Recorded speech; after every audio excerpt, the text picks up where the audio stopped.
Maharaj, how a modern man can understand Sri Ramakrishna? Because he is so unconnected. Apparently, at least outwardly, he looks very unconnected. Like his voice is like almost very less. And because for people, looks are the first thing important for them. And also, secondly, he looks an old man, and then maybe he's a spiritual personality. But what is his exact relevance for a modern youngster? See, Sri Ramakrishna can be understood in a better way if we look at his life in our simple way. Because Sri Ramakrishna was so simple that anybody can understand him. And if we become simple like Sri Ramakrishna, we can understand him better. What is his ability? First is he was truthful. Second is he looked upon every woman as the mother. So these two things are culminating in his life. He was truthful and he looked upon the women as the divine mother. So if you study his life, his entire life was based on truth. And modern man, of course, many people they don't understand truth, what is truth. But if they can study the life of Sri Ramakrishna, the gospel of Sri Ramakrishna, and the teachings of Sri Ramakrishna, they can well understand him and they can follow him and can make their life more successful in their life. Whatever sphere they work, in business, in teaching line, in administrative line, everywhere, if a man is truthful like Sri Ramakrishna, he can conquer him. Sri Ramakrishna made a simple, look like a simple ordinary man, but his life itself, his teaching itself can inspire everybody in the society. Yes, Mother. You mentioned 2 points, that truthfulness and looking upon every woman as a mother. These two are the most difficult things generally for a common man nowadays. If you ask everybody to speak only truth, then he will say it is more difficult. And then one other thing is they are thinking in a utilitarian point of view. What will I get if I speak truth? So by telling lie, I may get some more money. So why should I not go a little out of the path? And that is the big deal about it. This is how the modern mind is thinking. Now they may think that if we go in untruthful way, we can get some more money. Or can they get satisfaction? Can they get peace? Can they manage their life peacefully? They can. In the long run, they will have to suffer for their corruption. So that is why Sri Ramakrishna has told, be truthful in your work, then in the long run, you will achieve many things. And in the present life of present situation also, you can get peace of mind, you can get happiness. But if you follow the corrupted life, then you cannot get the peace which is most required nowadays. Yes, ma'am. Which means you are saying that even if you get some more money or some more pleasure by following a little wrong path or telling a lie, but in the long run you will have to suffer, and later you will have to reap the benefits of this wrongdoing. But if you be truthful, now it may be a little bitter, but later on it will be better. That is in fact right. One other question, Swamiji, you are saying truthfulness.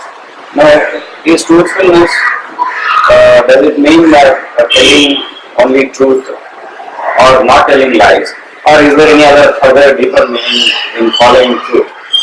That first of all we have to speak truth. Then secondly we have to see how that truth can be materialized in our life. How can it be materialized? Now suppose a person comes to me, I am an administrator, and a person comes to me and asks me, please take this money and make something wrong step. But if I follow the path of truth, If I follow the path of Sri Ramakrishna, then I will not accept him. I will tell him, brother, this is not my way. I am dealing with truthfulness. I am following Sri Ramakrishna's life, and money I don't prefer. If you want to do some benefit to you, I can do it in my own way, but don't give me. Nice, Maharaj. But this looks very absolutely straightforward, and for monks, they will say that Swamiji, you have become a monk, maybe you will be able to do that. But we want wealth, we want money. You said you don't want money. Okay, we are a monk, but we want money. So, how can we do that? How can we lose money? We have a desire for money, but as well as you are saying, we have to follow truth. Desire for money is there, but money we are getting from money. Money we are getting from business. You mean the rightful business, rightful way, whatever we get, we have to be satisfied. Because in the long run, we will get peace, happiness, bliss, everything will come. In this present moment of pocketing money, you can get some benefit. But in the long run, it will not come. You will be caught and you will be sent to jail. yes. Another important point you are mentioning about looking upon every woman as mother. I mean, people will find generally are finding it very difficult, and lust is so forceful from inside, and people say, and they are taking it as a very normal thing, very ordinary thing, and if you see every other woman as a mother, you are almost like a odd person in the group or something like that, etc. You may consider as an odd person in the society, but if you ask yourself, your inner self, you will tell that no, fathers or mother, I cannot look upon them as in lustful life. Yes. It is your inner self, it will tell definitely. Our conscience will tell definitely that we are not, we should not look upon any woman as anything else other than her. And this applies to women also. I don't know men also. Yes. So suppose one person believes in your words and has a lot of regard for our principles of brahmacharya, etc. And then he has with a lot of difficulty all his life he has practiced that. Now what is he going to get? He will get peace, he will get joy, he will get happiness. Okay. So the peace and the joy or happiness these people think that they are getting from riches or cars and these things, etc. Do you say that these are on the surface, not real peace? It is not your peace. They are getting only outward satisfaction they are getting. It is not your peace, neither nor joy. Yes, sir. So outwardly they may get some benefit. They may enjoy some good, nice food, nice building, everything else. But inwardly they will not get peace. If you look at the materialistic world, if you go to Africa, etc., a lot of money they are enjoying, but they are not peaceful. They don't get actual real peace. they are in fact coming in search of spirituality. They are coming to India. Indian traditions, etc. So, see in the life of Sri Ramakrishna, Swami Sudarshanananda, that Rockefeller, such a rich person, but he has not peace in mind.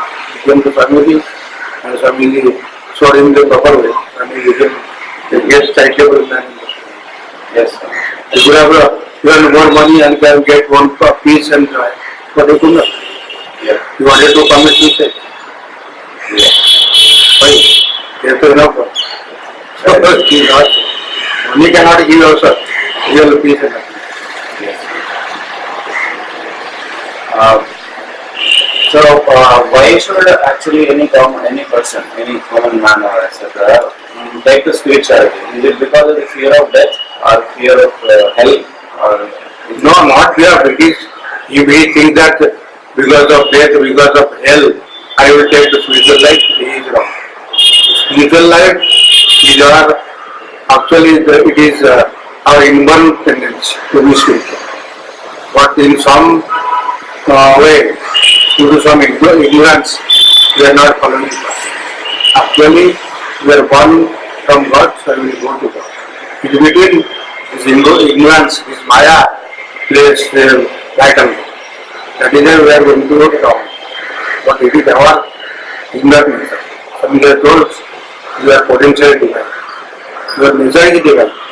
You cannot go any other way. In between you are going away because of ignorance. So get rid of ignorance and you can be divine. Someday they think that these spiritual thoughts and religious discussion and all this reading and all this spiritual reading, all these things are for old people. After retirement, you can start. That is where many people think. But you see that when we become old, we will go to spiritual life. What they are wrong. Spiritual life will start from the beginning. Otherwise, when one person will die, nobody knows. So if you wait for the old age, that time we may not be there. That is why we have to start from the very beginning of our life. How can you say a person is spiritual or material? Spiritual man, he is always happy. He does not look, he don't look at the point of others. He is always he wants to help others. He is also unselfish. He is good like that. He is these things are very important. Why should a man be unselfish in the first place? Because they say, suppose there is a book called The Selfish Gene. So the genes are by default automatically in man. By nature they are selfish. And most people identify themselves with their bodies. They think they have that gene, which is. So why should I be unselfish? Which is against my nature. That is what they think. I'm now laying the role of that, Pratibhaksha. I'm now posing you the questions which I hear outside. They're not really my questions, but then this is how. Why should a person be unselfish? Because unselfishness is our very nature. You are saying that unselfishness is our nature, not selfishness. Because our nature is unselfishness. So why do we go to selfishness? We may think that by become selfish I can get many things, I can enjoy my life. But that is wrong. That is not in life. Because our nature itself will in some day it will drag us to unselfishness. So you may, as Swamiji says, there is a quote from Swamiji that give willingly, because one day you have to give everything. The nature will force you to give everything up, including your own body. Yeah, that way you are saying. Yes. But you see the life of great persons like Harishchandra. Yes. What a great king you are. But he sacrificed everything for unselfishness, for the truth. And in the long run, he got the benefit. If you study the lives of great personalities in India, you will find that they are utterly unselfish. They never become selfish in anything. So do you mean to say that India is still living even in spite of all those onslaughts from for thousands of years? So many people came to destroy our culture, civilization, heritage, and all the spirituality, etc. But they could not ultimately, and now India is rising like anything. And super power it is going to become. So do you mean to say that this very nature of being unselfish, being noble, spiritual, thinking not just about immediate things but long run things, do you think that this is the reason why we are still living as a civilization? Yeah, that is very well. Otherwise India would have been great long time. Because spirituality is there, because unselfishness is there, because truthfulness is there. That is why India is good. It may be some this proportion may be less, but still it is, and it will comfort you. What is the role Sri Ramakrishna? How did he contribute to Indian, greatness, or how in the Indian revival of the Indian? Because his life itself is a good example. He lived a life very, very, very good life, and his words and actions are same. He did not say something and practice all.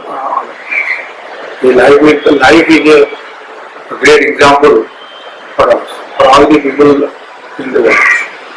If we speak something and do another thing, then it is our speech and our mind, our thoughts should be shared.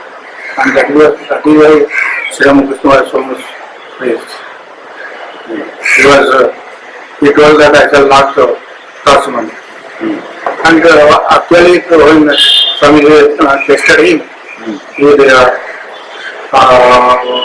successfully he was got the benefit. Swami got the answer. And that this person is, whatever he speaks, his life is life. Swamiji Vivekananda, only for the viewers, life. So, Sri Ramakrishna never gave a speech also, not a formal speech, or no advertising, nothing. He lived the life. Yes. He lived the life is the best. You may give a thousands of lecture, you may swell around the audience, but if your life is not correct, if your life is not act according to thinking, then no speech, nothing. You mean like the blooming of the lotus? Then the bees come up their own accord. The lotus does not need to give any invitation out and no shouting, no announcements. The bees will come at their own accord. So that's how Swami Vivekananda went to Sri Ramakrishna. Our bhagya is to live the life. Yes. If you can live the life, how many people will come to us seeing our life, not to delivering lecture. Do you mean to say everybody should take sannyasa? No, not like everybody is great in his own. Yes. In the Bhagavad Gita, we have read Swami Sudarshanananda he has given the example of that. Sannyasin and the Each is great in his own. We should part of the path of others. Everybody is great. But we have to lead our life according to the instructions of the scriptures, according to the life of the great personalities. Then we shall be great in our own field. So you mean the field of India is spiritual? The backbone. Because the spirituality in the economy. The finance sector, industrial wise, is it development or Well, it is developing, but our life is spiritual. Everything will develop automatically. The people will become so much truthful, so much of service to the society that all the sectors will improve automatically. as you know, people nowadays they don't think of serving the society, but more taking from the society. How much I can get? They think like it is a business. I'm doing. They are going here and they are on very wrong path. Yes. That path is not suitable for our India. It may be suitable for other countries. But our path of Indian people is sacrifice. Without sacrifice, without renunciation, without giving up anything, you cannot live in India. That is the beauty of India. And whenever a person becomes unselfish, then he will attract some other person. Then others will be unselfish. And when the whole society will be unselfish, then everything will grow automatically. There will be no police, nothing else. Everything will run as it is. No police needed. Because the control is not from outside, but inside. Something about Vivekananda, Swami Vivekananda. Swami Vivekananda is very He is a great personality. Only thing he has told, he has come to this world only to awake our divinity in us. We are sleeping because Swami Vivekananda, we are all sleeping, we are lethargic. But when Swami Vivekananda came, he simply his words raises us. And we have come to know that we are actually not this human body. We are actually the divinity incarnate. So that is what Swami Vivekananda taught us in India. Which means we are not sinners. No, nothing. Vivekananda has told how that great thief in power of ashram, he became a great saint when he was visiting Himalayan Indians. He saw that person. Very, very beautiful, very brilliant. And he told himself that because of our power of teaching, I become a great saint. The divinity was there inside, and the power of awaken it. So Swami Vivekananda has come only to awaken our divinity. That is the first thing he has done. Many people ask why Swami Vivekananda left his body so early, he died so early. That is a very difficult question to answer. Swami Vivekananda thought that my work is whatever. So what necessary? What is the necessity of staying so long? Let me die so that others can rise up. Many people want to become Vivekananda. Momentarily they read Swami Vivekananda, they want to follow. But after that, slowly that inspiration is dried and it is lost. It is not because they don't, in their inner self, they don't know nothing. When you outer surface, they study Veda. They, after studying, they don't think, they don't meditate on the teachings of Veda. If one person actually wants to become Vivekananda, or wants to follow it like Vivekananda, he should, after reading, he should meditate it like, and he should try to practice it. Then only he can. Keep saying. So after practicing the teachings of Swami Vivekananda, go on practicing, then only one can become we are temporarily studying him and thinking that he will get some benefit, but that is not true. Lifelong practicing. Many people start meditation, practicing meditation, etc. They think they will get more memory power. Their bodies will look their bodies will look more beautiful, etc. etc. I joined around the mission and they posted me in Harvard place as a master. There I worked for 3 years. They came to training center, and again they sent me to work for another center, not from the hall, as the principal of the higher secondary school. So I served there for long 20 years. 20 years I served there. And was it difficult? Not difficult. Whenever I go to any class to give my lessons, first I address the students, Amrita Saputta. You are the children of immortal beings. So here, you are not human body. You have many things you know in yourself. You can do anything and everything. So that some teachings I give to the students of Vivekananda, and then I started. Many students are inspired. They are now becoming big officers and something. They are not at all selfish. One student he was a manager of the tea estates. So one day he came to me and asked him, Swamiji, these people are coming to me with a dash of money. What are they doing? I said, throw them out. Give them, if they are giving you, distribute them to the poor. Then you are likely to. So like that many students are there. They are about the inspiration of Swami Vivekananda. So after that, 20 years. After that, they sent me to Alam twice again, from Alam Center. So after 1 year, and unfortunately, I got one major accidents. My vehicle was struck by another police vehicle. So my vehicle become smashed. I got injured here, and the head was fractured. So 1 year I was getting it and compression is not. Then afterwards I told that this religion is not suit for me. I shall go to some other place. So I came that a super cyclone was there in Odisha in 1999.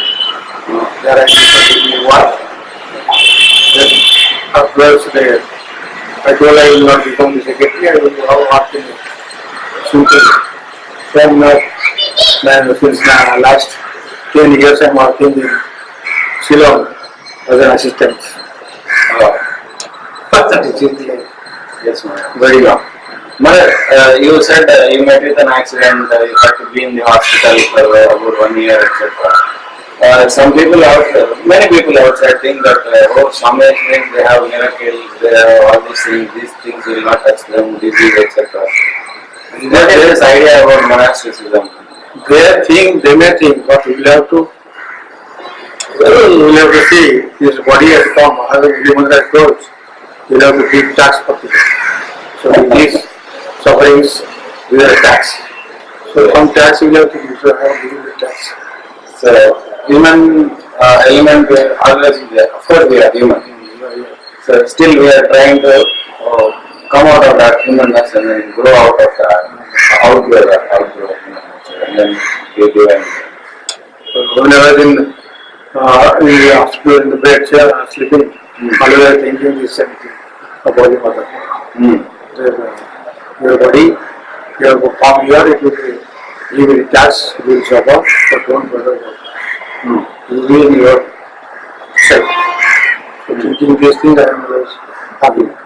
No disturbance comes to my life.